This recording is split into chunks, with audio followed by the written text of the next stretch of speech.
As we were just discussing before we came down here, there are something like 24, maybe, election law lawyers in Washington whose full-time practice is in fact election law.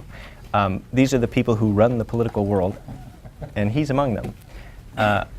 So I want to save most of our time to hear from him, but here's what I do want to do now, spend just a couple of minutes, well, first of all, saying thanks to Rachel and the Journal for organizing the event and everyone for coming. I also want to spend a couple of minutes just explaining very briefly what exactly a super PAC is and why people worry about them, or at least some people do. So some of you may already know this if you've taken my class, but for others I suspect it's still something of a black box. So let me just give you this little skiff of background to kind of set the stage, and then Joe will talk, and if there's time at the end, maybe I'll get back up and try to fulfill my theory part of the day. So in brief, a super PAC is an independent expenditure-only committee, which doesn't clear things up. So let me take half a step back. In election law, in campaign finance law, we draw a distinction between what are called contributions on the one hand and what are called expenditures on the other. So I can illustrate with an example. A contribution works like this. You give money directly to a candidate for office or to the campaign. So suppose in November you jumped on the website of Barack Obama before the election and you punched in your credit card number and gave him $100. That's a contribution. Contributions are capped under federal law, and they're capped on the theory that they can be corruptive. If I give you too much money, you may feel indebted to me and do me some favors later that the law prohibits you from doing. So contributions are capped. All right, now let's flip to the other side of the coin and talk about expenditures for just a minute. So suppose that instead of going on Barack Obama's website, you just opened up your wallet and spent $100 taking out ads in the Law Weekly that said, vote Barack Obama, or vote Mitt Romney, or whatever else. Well, that's an expenditure. Okay? You're not contributing it directly to Obama's campaign. You're not coordinating with the campaign. They didn't ask you to run the ad or tell you what to put in it. You just independently spent your own money. Okay, so those are expenditures, or independent political expenditures. Okay, unlike contributions, which are capped at the federal level, at least for now, independent political expenditures are not. You can engage in unlimited sums of independent political spending. How can that be, you say? How can it be that contributions are corruptive and therefore capped, but independent expenditures are not? Well, this is the central, I think, controversial point in the Supreme Court's Citizens United decision. That's where the court said, among other things, independent expenditures don't cause corruption. There are a number of ways to interpret that phrase, but in practice what it means is you can't cap these things. They don't raise a sufficient risk of corruption that it's okay for the federal government to cap them. So I can only contribute so much to Obama or Romney, but independently I can spend everything I've got. All right, so now we can talk for a minute about super PACs. They are independent expenditure-only committees. They're just organizations who engage in these independent expenditures. And there's no cap on the amount of money they can spend. So if they have $100,000 available to them, they can spend it. If they have, this is theoretically possible, $1 billion available, they can spend all that too. And nobody can stop them. One last point to mention, because these independent expenditures by super PACs have been held not to cause corruption, independent expenditures don't raise this problem. And you can therefore, super PACs can engage in as much of them as they want to. People and organizations can give as much to super PACs as they want to. Right? If the super PAC spending isn't corruptive, then giving to a super PAC can't be corruptive. So it's not just that they can spend unlimited sums, they can raise unlimited sums. If only I had the resources, I could write a check today for $100 million to any super PAC I like. So now you can maybe, in case it wasn't clear before, you get some sense of what super PACs do. They're not giving money to politicians. They're spending independently. Now, whether there's a real line between the two or not, maybe Joe is going to help us figure out. The last point I want to make is just that you can see why people get nervous about them. Anytime there's this much money sloshing around in politics, and this is a lot of money, regardless of what some Supreme Court justices rightly or wrongly think the line, where the line is or should be between corruption or not and what you can and can't regulate, people get nervous. It's the concentration of wealth, and that's what these super PACs have. I am going to stop now and let the star of the show talk. Joe Birkenstock. Thanks very much, Mike. And thanks, Rachel, and obviously the group. I really appreciate the chance to come down. And as I said to Mike earlier, it's a chance not to go to the office for a day. So, you know, if nothing else, I don't say no to that. And also, anytime anybody wants to suggest that I and 23 of my colleagues get to run politics, I'm always glad to hear that. That's going to show up on my bio, I think, soon on my firm's webpage. But I really do appreciate the chance to talk about super PACs, and I thought the theory and practice concept was kind of a perfect way to do this, because super PACs kind of as a concept, as, you know, like my in-laws or, you know, people's neighbors and so forth, everybody's heard of this, and yet I think more often than not, no two people have kind of heard the same thing. There's a super PAC story, there's kind of like this thing that is super PAC that lives in the popular understanding of what happened last year, how politics works. And then there's like the actual technical definition that Mike just laid out, that, you know, this really, there's a actual beast called a super PAC, but then there's a label that gets used to talk about basically anything that makes independent expenditures.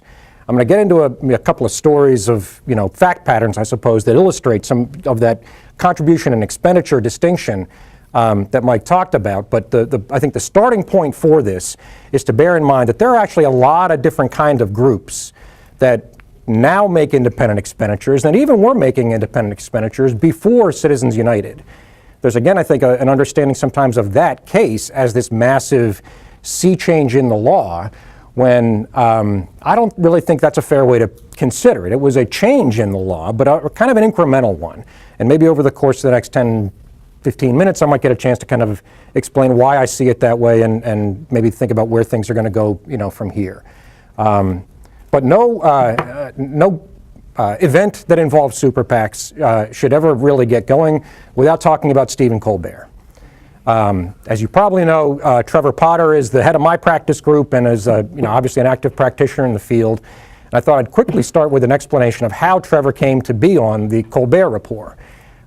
Trevor's a great guy and an unbelievably good lawyer, not necessarily the person who's most attuned to popular culture.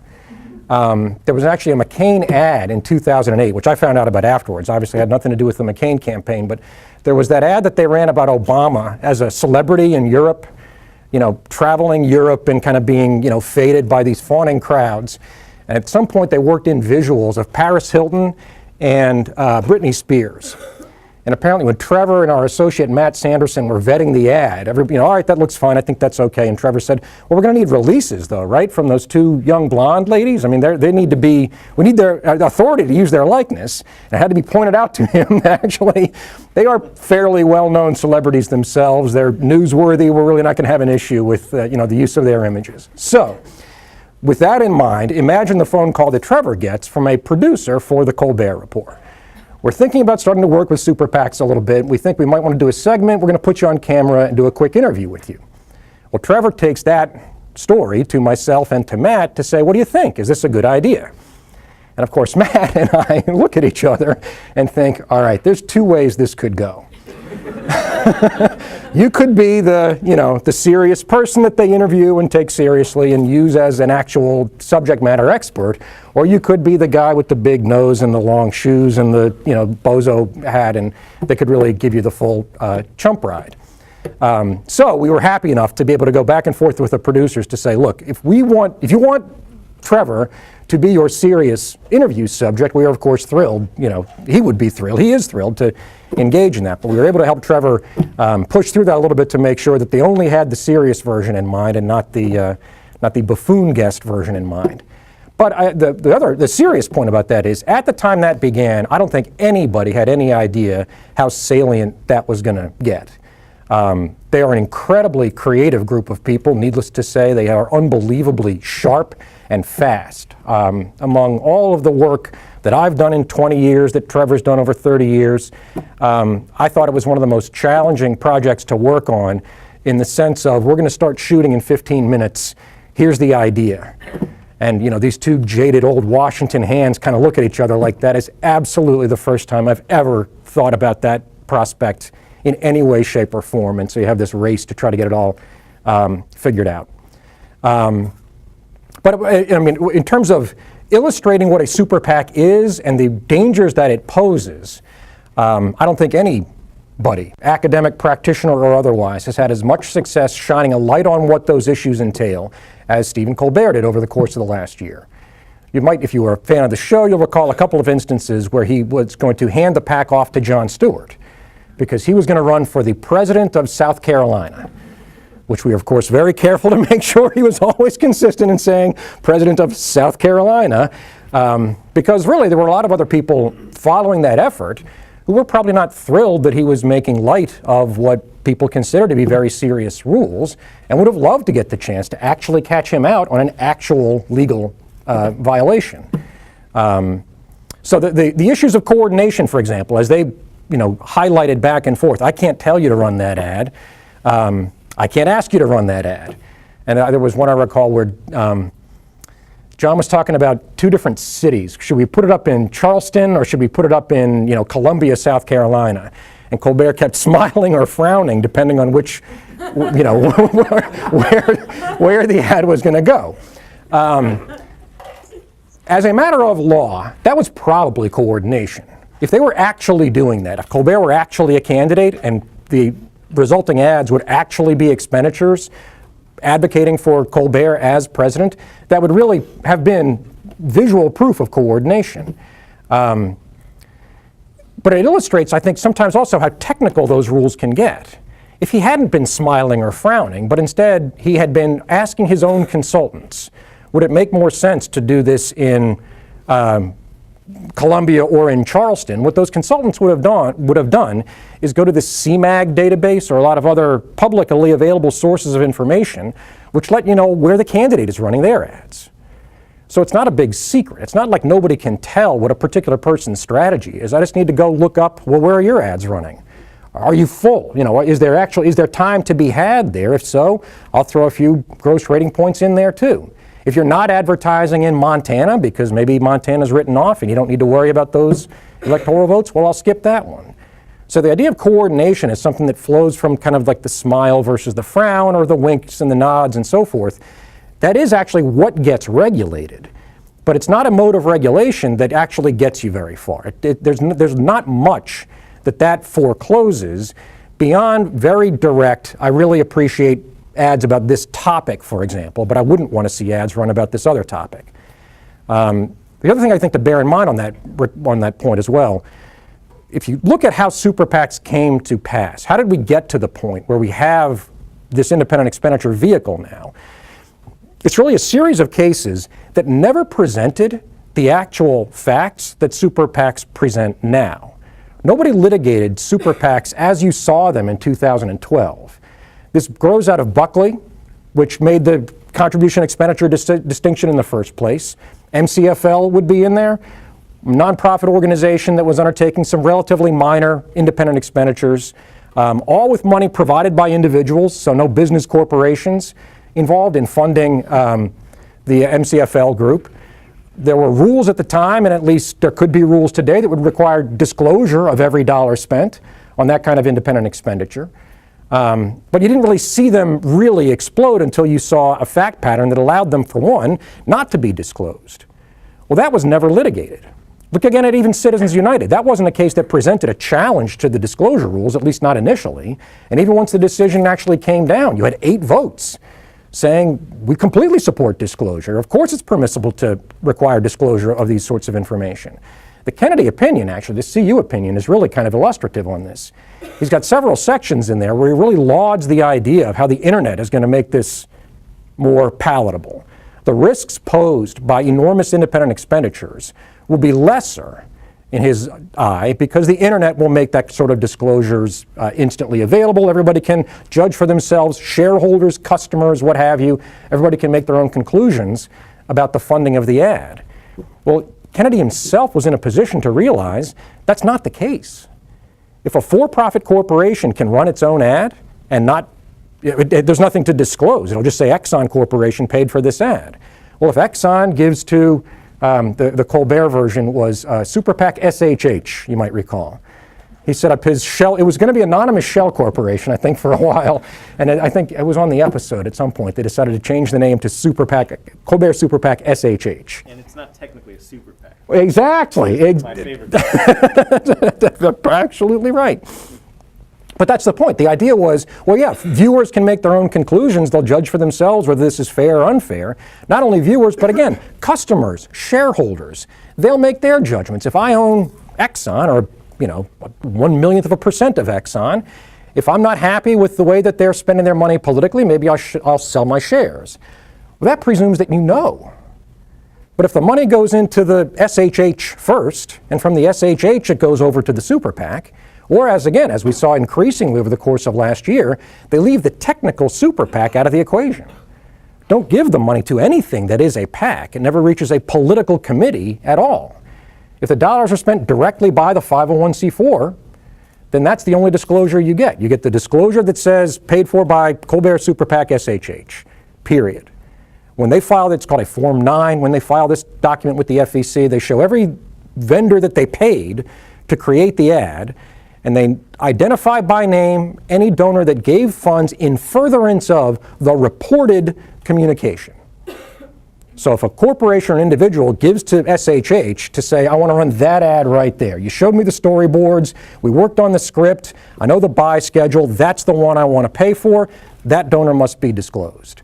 Under the current regulation, if you fall short of that, as you almost always do, I shouldn't say nobody, but it's rare that a donor has that level of information provided over the course of discussing a potential ad flight. So instead of saying, I want to fund that ad right there, the donor says, here's $1 million. Please use it as you see fit. That donor doesn't get disclosed. So again, Justice Kennedy writes an opinion saying this is all going to be fine. Customers and shareholders and voters can understand the sources of the information that they're being presented with, and that really, it turns out that that's just not the case. Another highlight, I guess, I'll kind of sum up maybe with one other illustration of the new circumstances we saw last year, and maybe it kind of contains, I think, a few hints of where things could go going forward. When Romney was first starting out, there was a donation to the Super PAC supporting him. There was a Restore Our Future, you'll probably recall. They got a donation from a business entity called WSPAN LLC. And as reporters always do, as soon as the reports actually come out, whatever they do disclose, they'll just scrub it as much as they can. So reporters started going through Restore Our Future's FEC report to look for information that they could get about the donors. And they found this WSPAN LLC that they could find no other indication of whatsoever. It didn't seem to own anything. It only came into existence. They eventually found the LLC registration, I think, in Delaware or Massachusetts. But it was very shortly predating the contribution. It had come into existence like a month earlier. It gave $1 million to Restore Our Future. And a week after the donation, it went away. It vanished. That's the only thing anybody ever knew this WSPAN LLC to do, was to make this contribution to Restore Our Future. Well, in one view, that's a case study of exactly how bad this can get, right? I mean, that's pretty brazen. This is not really, it's not even Exxon. Or, I mean, think about the entities you would know by name. Here's a completely brand new fictional business entity that gives this $1 million contribution and then disappears. In practice, what actually happened is that the outcry around that donation was so loud that eventually the person behind it decided to end the mystery himself. The person who provided those funds was a guy named Ed Kennard, who used to work with Romney at Bain Capital, and who knows Romney really well. They went back for decades, and his story at least was, look, I know the guy extremely well. I think he'd make a great president. I'm really happy to have the chance to help this group make some independent expenditures. I didn't talk to Romney about this at all. I didn't talk to his campaign about it at all. I never would. The reason I did it through this artificial vehicle was I don't want to be seen as a checkbook. I don't want my neighbors to view me as the guy that throws the millions of dollars around. I don't want Romney himself to think, oh God, every time I bump into Ed, he's going to be reminding me about that $1 million. I'm going to have this really, twisted relationship if it becomes known that I'm the guy who provided this money. Which really, again, I think is actually kind of interesting. The idea of disclosure is to prevent corruption, or at least to give the public a means to police the potential for that corruption. The money might be able to still be spent, but if everybody knows where it came from, everybody can keep track. Will Romney ever try to give a favor back to Ed Kennard because of that $1 million to the Super PAC? What if the candidate himself didn't even know? Now there's no way to, who do you know how to be beholden to? How do you know how to do a favor back for the person who provided the money when there was no indication to you of where the money came from to begin with? So it illustrates a couple of things. There's a superficial level of the law that can be arranged to allow for that kind of opacity and that kind of anonymity in political spending. In practice, though, it actually seems to be very difficult to pull off. Not because the FBI will scare you or you'll get threatened with, an indictment that would actually happen, but because the press outcry and the controversial aspects of what it is that took place start to overcome the upside that you thought you had by trying to do this confidentially. So I think I'll leave it there. Mike, you wanted to kind of add a few more points? And I know some of you have to leave for class at 1, so obviously, as you are, you should feel free to get up and go. And forgive me for 1 minute. I don't know about all of you, but up here, it's like an icebox. So I'm putting my coat back on, even though I want it to stay as casual as possible. So Joe highlighted a couple of issues that are occupying the time and attention of practitioners, right? So one of them is this question of coordination. So as I suggested at the outset, you can engage in unlimited independent expenditures. That's not regulated. It can't be, as long as you're not coordinating those expenditures with the campaign. If you're coordinating with the campaign, then you're in trouble, right? If you're an individual, you can do that a little bit. If you're a super PAC, you can't do it at all, right? So there must be a lot of attention, I assume, among practicing lawyers to this question: what exactly counts as coordination? Is it, this? If I wink at you, are we coordinating, or is that not quite enough? Now, a lot of people sort of academically push on this idea, right? So to give you an example, and this is not my area of expertise, but think about collusion. So it is the case if there are 2 gas stations across the street from one another, and they have their prices posted, and the owner of one of those gas stations walks across the street to the other one and says, "Hey, let's both raise our prices by a quarter." They're violating the law. That's collusion. But if instead one of those gas station owners goes out and raises his price, doesn't say a word, and the other gas station owner says, "I'm going to raise my price too. I see what he's done," and he raises his price, there's no collusion. Perfectly legal. Same outcome, no collusion. And I imagine there's something analogous to this happening with coordination. Some things count as coordination, some things technically, legally don't, but in practice, the distinction between them, in terms of the effects, non-existent, right? So then the other issue he's pushing on to is disclosure. Right? So the theory, as Joe said, the theory in Citizens United, and we may see this theory articulated again in McCutcheon, which is coming up not that far away, is this: as long as all this money that's flowing around is disclosed, that is to say, as long as people can access records and see who's doing the spending and when and where and why, that allows you to monitor relationships, including corrupt relationships. So it's okay to spend lots of money as long as we can see it, right? The whole sunlight is the best disinfectant idea. So this is where I'm going to inject my little theory piece for what it's worth. I'm not so sure about this line of reasoning. And I'll tell you at the outset 2 things. Number 1, these are my ideas. So if you find them persuasive, you can give me credit. and if you think they're bunk, well, you know who to blame. I'm not repeating somebody else here. And the other thing I'll mention on this score, I'll just summarize the idea for you at the outset. Number 1, I have a reason to believe, and again, we'll see if you find it persuasive, that super PACs are in fact more corruptive than we commonly suppose. So if you already think they're corrupt, this is really bad news. And if you're not so sure, well, maybe this will cause you to think again. And then the second piece of what I want to say leads to this conclusion, which is that I'm not sure disclosure helps. And in fact, it seems to me disclosure might make things worse, at least in the right circumstance. So let me take this first idea. And to explain it, I want to make reference to an important concept in corruption, which is credibility. So suppose that, credibility is a necessary thing for corrupt deals to happen. So suppose that I'm a wealthy individual, and Joe's a candidate running for office, and I want to engage in a corrupt deal with him. I want to spend a bunch of money today to get him elected, and I want him in exchange, when he gets in office, to vote my way on some bills that really matter to me. This is an illegal relationship, or an illegal proposal, right? Well, it turns out we can't sign an enforceable contract about this.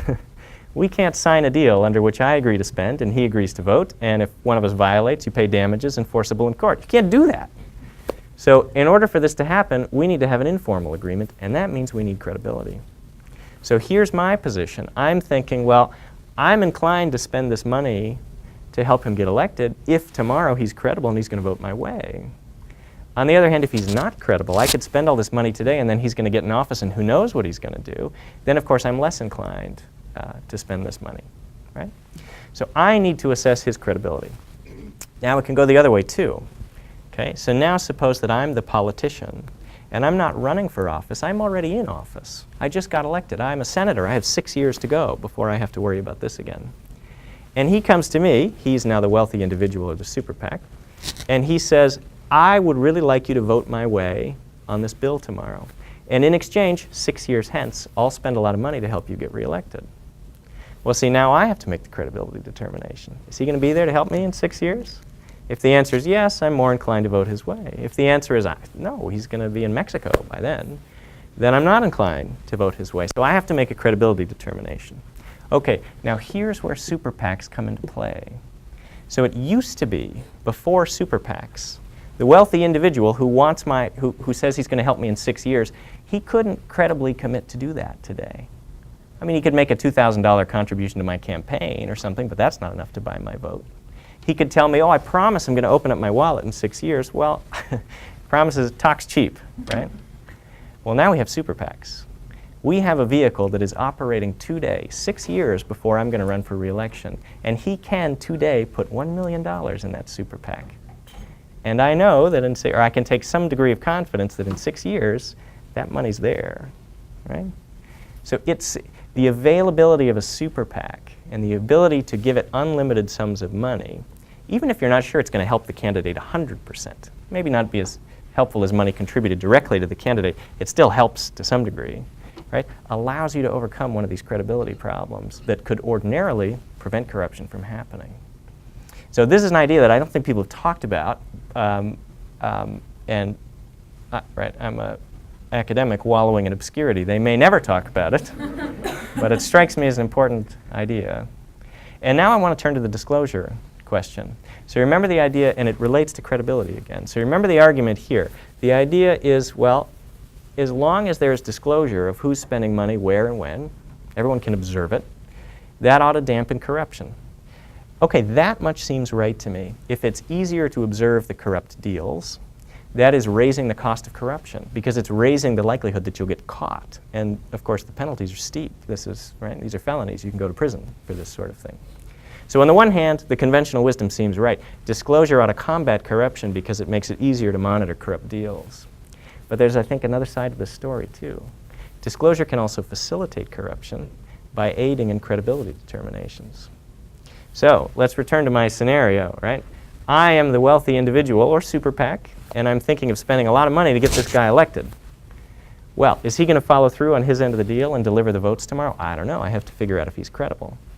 If we have a big public disclosure record, I can consult that. And assuming he's an incumbent, I can see everyone who has given him money before and what he has done in return. And if I see him consistently voting for the people who've given him money before, who've supported his campaign, looks credible to me, that gives me a reason to engage in this money, in this spending, in this corrupt activity that but for disclosure I might not have done because I'm not sure this guy's credible. And it goes the other way too. So now I'm the politician and he is promising to help me out a little later on if I'll vote in his favor today. This, again, by he, I mean an individual or Super PACs, right? Or Colbert Super PAC, which isn't in fact a Super PAC. All these groups that spend the money. Okay, well, I want to know if that guy's credible. Is he going to be here to support my campaign when I run for re-election? Well, with disclosure, I can look at the record and see who he's helped before.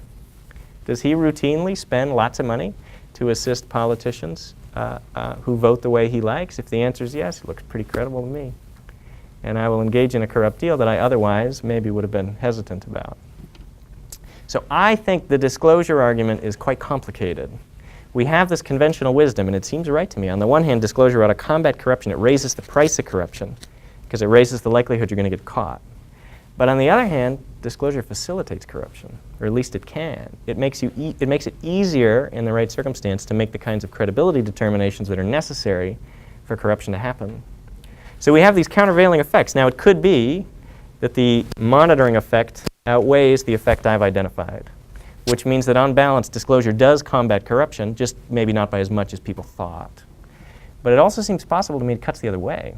It could be, in the right set of circumstances, that the effect I'm thinking about dominates the monitoring effect. And then we get this paradox. The more disclosure you require, the more corruption you get, not the less. That's my, I know, I told you it'd be a little depressing. I say this as an advocate of disclosure, too. I find myself torn in a way that I did not used to be.